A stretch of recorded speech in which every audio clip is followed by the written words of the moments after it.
राधे राधे। रामचरितमानस में उल्लेख मिलता है कि राम ने सीता हरण से पहले ही असली सीता को अग्निदेव को सौंप दिया था। जी हाँ, और छाया सीता को साथ रखा था ताकि असली सीता का किसी भी तरह से लंका में प्रवेश ना हो सके। इसके पीछे की कथा कही जाती है कि असली सीता खुद लक्ष्मी और सौभाग्य का स्वरूप थी। अगर सीता किसी भी तरह लंका में प्रवेश कर जाती तो वहाँ सौभाग्य आ जाता और फिर लंका का नाश कभी नहीं हो पाता। ऐसे में राम ने असली सीता को अग्निदेव के पास छिपा दिया था।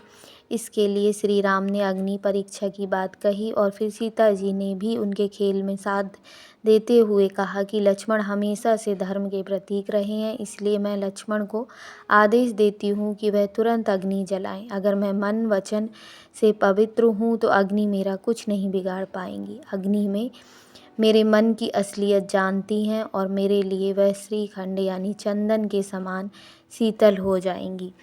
इसके बाद सीता जी प्रचंड आग में प्रवेश कर जाती हैं और फिर आग की लपटें आकाश तक उठने लगती हैं। इस अग्नि में जितने भी लौकिक कलंक थे वे सब जल गए और इसी बीच कोई जान नहीं पाया कि छाया सीता भी जल गई और उसकी जगह असली सीता प्रकट हो गई। उनके सामने आते ही आग भी ठंडी होकर घटने लगी। इसके बाद खुद अग्नि देवता मानव रूप में प्रकट हुए। वह सीता का हाथ पकड़कर श्री राम के पास ले गए और उनका हाथ उसी तरह राम के हाथ में थमा दिया जैसे कि पिता कन्यादान करता है, जैसे जनक ने सीता का विवाह किया था और जैसे एक समय में क्षीर सागर ने विष्णु के साथ लक्ष्मी का विवाह किया था। सीता जी श्री रामचंद्र के वाम भाग में विराजित हुई। उनकी उत्तम शोभा अत्यंत सुंदर है। धन्यवाद।